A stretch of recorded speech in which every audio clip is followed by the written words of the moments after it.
There's a particular view and perspective that a lot of us hold that's very different. So today I actually wanted to touch on whether motivation in and of itself is significant, and if it's significant in creating change in the lives of people.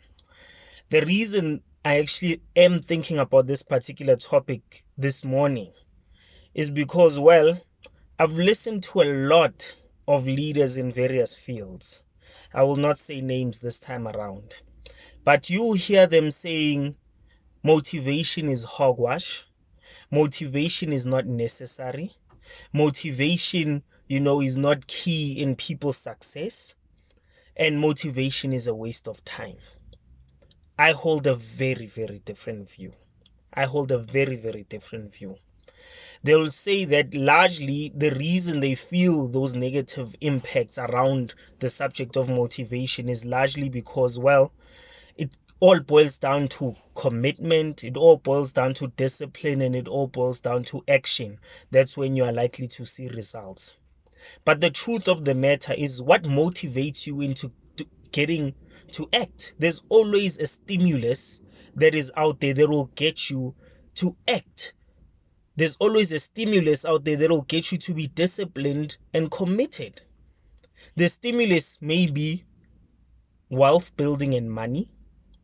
It may be significance in this world. It may be your wanting to contribute back to this world. It may be your wanting to learn from others and then implement what you've learned, but by also building your capacity in the process. So motivation is a key component of you achieving all of those things. Saying that motivation is not relevant is the same as saying that you'll never have a bad day in your life and everything will always be rosy. All you need is discipline, commitment, and action, and then you'll see results, right? If I want to be wealthy and then I wake up every morning from a previously disenfranchised or advantaged environment, I wake up every morning and then I stand by the street corner waiting for someone who needs plumbing services to pass by and actually request my services, where I just have a board out there. And then on the contrary, there's someone who goes out there, is passionate about the plumbing business, goes out there, does a short course, or a practical course on plumbing. Then immediately after that, while in the process of the short course, they are also learning how to market. They are also building networks with their peers, but also learning from companies that exist in the plumbing business and building their own business model around it. And then throughout that entire process, they are motivated to open their own business that pertains to plumbing, and then they hire people that have the plumbing expertise. They had a different motivation. So the guy that stood at the corner had the motivation to put bread on the table, for example, and then they had the motivation to build a plumbing empire, right? The motivation is there in either circumstance, and that's just a simple example around it. If a person is fearful about opening their own business to begin with, yet they have the competencies, they have the skills, they have the ability, they know people in the industry, they even have mentors in that particular industry, they've read the books, and all they need to do is act upon it. Something that actually belittles their ability to act upon it would be fear in that particular instance. So wouldn't they then need a particular stimulus activator for them to actually overcome that fear? More often than not, it's motivation. If they were to look at people who have opened businesses in similar spaces and they follow those people and they go to the deep root of why those people were able to open those businesses at that point in time, one thing that they'll find out is that there was a particular thing that was pushing them to open that particular business. And that thing, my friend, is motivation. So once that person does that particular research on how did that individual overcome that fear, aren't they motivated to actually act now that they have all these expertise and competencies and have done the relevant research? I'd say yes, truly and for sure. They have that ability, so they will act. And that's all based off them having done their research and being motivated because they see that it is possible by seeing what other people are able to achieve.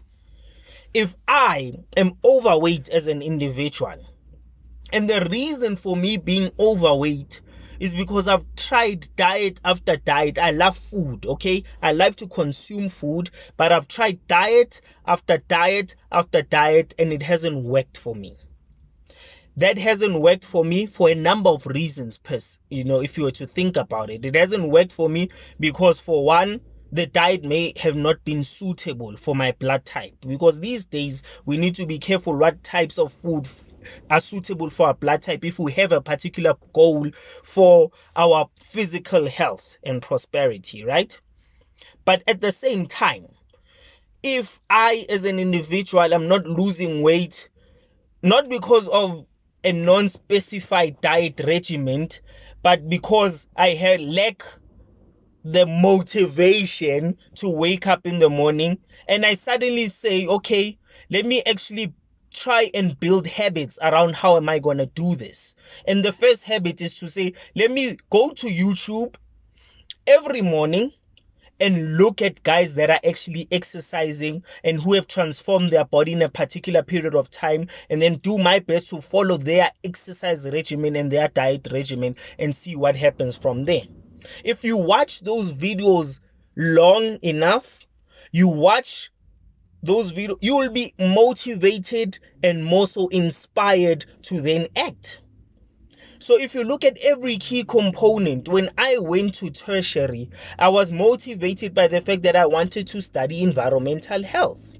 Why? Because there was that thing that, wow, in environmental health, I'll be able to assist people to not go to the doctor and not focus on curative health, but rather on preventive health. There was a motivation behind it. But more so, what was the distinguishing factor between me and my peers and university classmates at the time was that I entered and told myself, I'm going to get a cum laude before I even knew what a cum laude is, And I told the HOD after he enrolled me in and said, for enrolling me in, I promise you I'm going to get a distinction in every subject, in every module within this qualification of environmental health. That was what? A key motivating factor.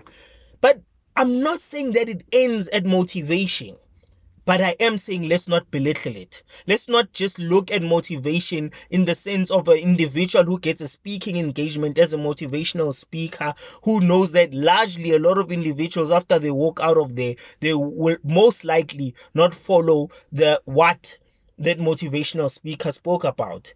But here's another paradigm that I'd like to shift. If two people within an audience of 40 are able to be motivated enough to overcome their fear, are able to be motivated enough to act upon the goal that they've been holding back upon just from that it's single engagement. And it just so happens that they had this brilliant business idea that they were afraid to act upon. And now that they've been motivated to do it, they actually start doing it. And you've given them creative tools on how to maintain that motivation, and they follow those particular steps.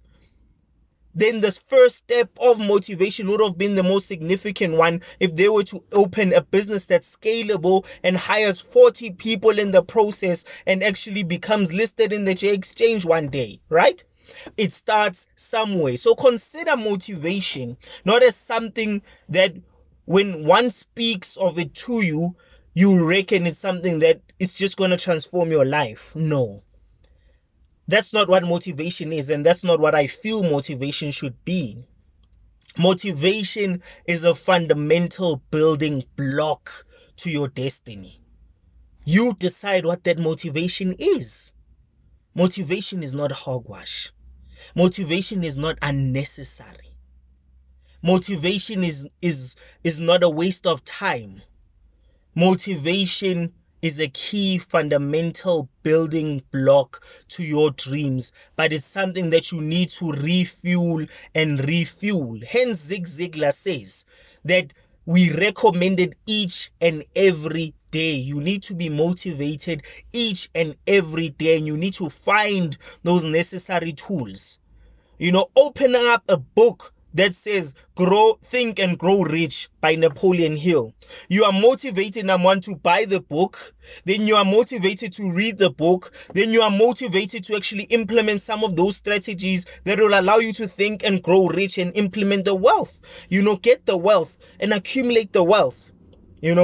So motivation is necessary. That is my perspective, my belief. And I think I've given a number of examples on this particular subject for you to be able to then think about it from a positive perspective, an optimistic perspective, a perspective that is likely to steer you in the direction of acting on those dreams that you have.